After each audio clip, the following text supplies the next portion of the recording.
Hello guys, welcome back to my channel. My name is Parul और आज के इस वीडियो में मैं आप लोगों के साथ शेयर करने वाली हूँ कि किन टिप्स और ट्रिक्स को फॉलो करके मैंने 7 डेज में 4+ kg वेट लूज किया है, वो भी विदाउट एनी एक्सट्रीम डाइट और विदाउट एनी हार्ड एक्सरसाइजेस। मैं बात करूं सबसे पहले स्टेप की, तो मैंने सबसे पहला स्टेप क्या लिया था कि मैंने जो है अपने खाने की टाइमिंग एग्जैक्टली फिक्स कर ली थी। इससे पहले भी मैंने बहुत बार अपने खाने की टाइमिंग को फिक्स करने की कोशिश की है, लेकिन मैं ब्रेकफास्ट और डिनर की टाइमिंग को तो फिक्स कर लेती थी, लेकिन मैं अपने लंच की टाइमिंग और स्नैक्स की टाइमिंग को फिक्स नहीं कर पाती थी।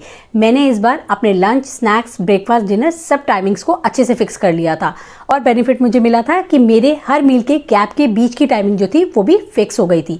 पहले मैं बहुत शॉर्ट ड्यूरेशन पे अपनी मील्स ले लेती थी, यानी कि स्नैक्स ले लेती थी, यानी कि 2 से ढाई घंटे बाद ही मेरा कोई ना कोई स्नैक या फिर मील का ऑप्शन रेडी होता था लेने के लिए। लेकिन इस बार मैंने कुछ और स्टेप्स फॉलो करके इन सब चीज़ों की टाइमिंग को थोड़ा और बढ़ा दिया है बीच का। जैसे कि मैंने अपने ब्रेकफास्ट के बाद जो मैं अपना मिड मॉर्निंग स्नैक लेती थी वो मैंने लेना स्किप कर दिया है। पहले मैं उठते ही थोड़े से सोक्ड आलमंड्स ले लेती थी, जो कि मेरे ना तो ब्रेकफास्ट की टाइमिंग में आते थे ना मेरी मिड मॉर्निंग की टाइमिंग में आते थे। अब मैंने वो भी लेने बंद कर दिए हैं, या फिर अगर मैं उनको लेती भी हूँ तो मैं वो अपने ब्रेकफास्ट के साथ लेती हूँ।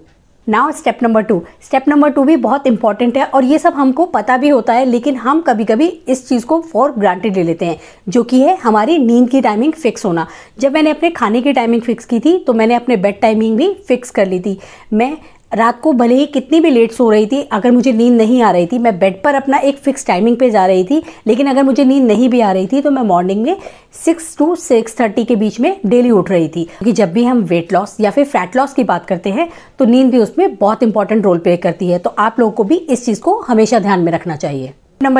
स्टेप नंबर 3 मैंने ये लिया था कि जब मैंने टाइमिंग फिक्स की थी तो मैंने अपना जो मिड मॉर्निंग स्नैक है वो तो मैंने स्किप कर ही दिया था। फिर मैंने क्या किया था कि मैंने जो अपनी शुगर है वो कट डाउन कर दी थी टू 0। यस, मैं पहले भी बहुत ज़्यादा शुगर नहीं लेती थी या फिर मैं बहुत ज़्यादा स्वीट्स नहीं खाती हूँ, लेकिन मेरी एक बैड हैबिट थी जो कि थी कि अपने लंच के बाद या तो थोड़ी सी स्वीट्स अगर घर में रखी है तो मैं वो ले लेती थी, या फिर मैं चॉकलेट ले लेती थी। ज़्यादातर मैं चॉकलेट ही लेती थी और मैं डार्क चॉकलेट लेती थी, लेकिन फिर भी उसमें कुछ ना कुछ परसेंटेज शुगर की भी ऐड होती है। तो मैंने अपनी आर्टिफिशियल शुगर जो है और जितने भी इसके हेल्दी ऑप्शंस हैं जैसे कि हनी, खांड, जैगरी, मैंने ये सब भी बिल्कुल बंद कर दिए थे।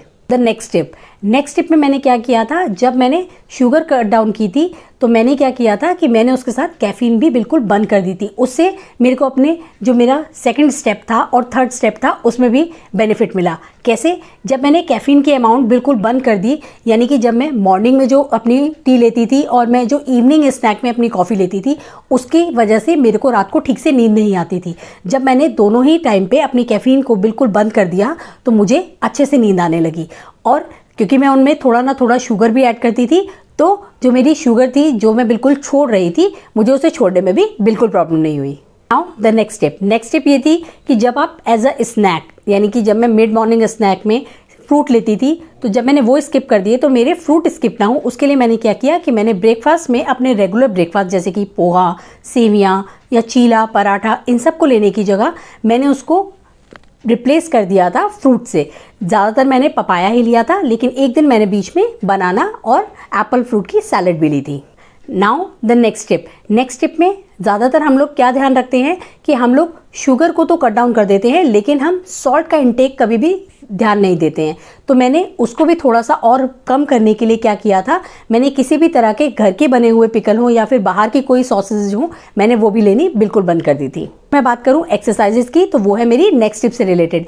मैंने ये डिसाइड किया था कि मैं मॉर्निंग में उठकर 5 किलोमीटर के लिए वॉक पे जाऊंगी और रेस्ट ऑफ द डे भी एक्टिव रहूंगी। उससे मुझे 10,000 स्टेप का टारगेट कंप्लीट करने में बिल्कुल प्रॉब्लम नहीं हुई। मैंने इन 7 डेज में हमेशा 10,000 प्लस स्टेप ही किए थे। कभी कभी तो मेरे स्टेप 13,000 तक भी गए थे, 12,000 तक भी गए थे, लेकिन कभी भी 10,000 से कम नहीं रहे थे। और मैंने इनको बहुत ही ईजिली फॉलो कर लिया था, जस्ट एक मॉर्निंग में टाइमली उठकर वॉक पे जाने से।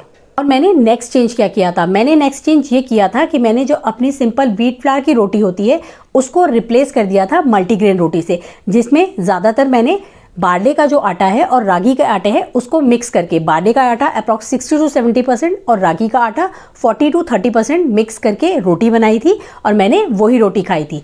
टेस्ट में इतना ज़्यादा टेस्ट में डिफरेंस नहीं होता है, लेकिन ये बहुत ही ज़्यादा हेल्दी ऑप्शन है अगर आप वेट लूज करना चाहते हैं तो।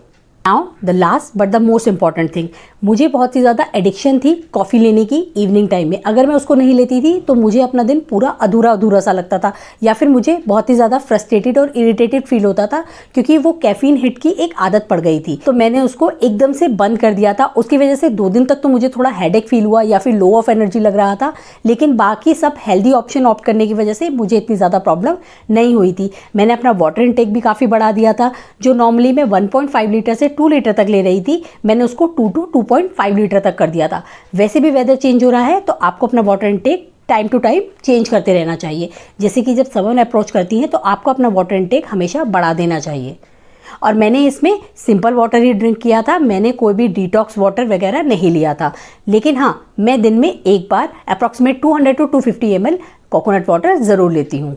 और जो मुझे एज ए इवनिंग स्नैक हमेशा कॉफ़ी लेने की आदत थी, मैंने उसके साथ साथ स्नैक्स जो लेने की आदत थी वो दोनों ही चीज़ें बिल्कुल छोड़ दी थी और एक हेल्दी ऑप्शन ऑप्ट किया था, जो कि था सत्तू। और मैंने अपने सत्तू में कोई भी शुगर ऐड नहीं करी थी। मैंने कभी कभी तो उसे सिर्फ लेमन जूस डाल के बनाया था, लेकिन कभी कभी एज अ टेस्ट मैंने उसमें थोड़ा सा ब्लैक सॉल्ट भी ऐड किया था। That's it. मैंने उसमें कुछ और सीजनिंग वगैरह या फिर कुछ और मसाले ऐड नहीं किए थे। समटाइम कुछ लोग उसमें चाट मसाला या फिर ब्लैक सॉल्ट की जगह नॉर्मल सॉल्ट और शुगर ऐड करके बनाते हैं, लेकिन वो इतना हेल्दी नहीं रहता। क्योंकि मुझे अपनी शुगर भी ज़ीरो रखनी थी, तो इसीलिए मैंने अपने सत्तू को ऐसे ही प्लेन सॉल्ट और लेमन जूस ऐड करके बनाया था। और अगर बात करें कि मैंने कितना वेट लूज़ किया है, तो डे 1 पे मैंने अपना वेट जब चेक किया था तो वो आया था 73 kg, जबकि डे 8 पे यानी कि 7 डेज़ के बाद जब मैंने अपना वेट चेक किया था तो वो आया था 68.8 kg।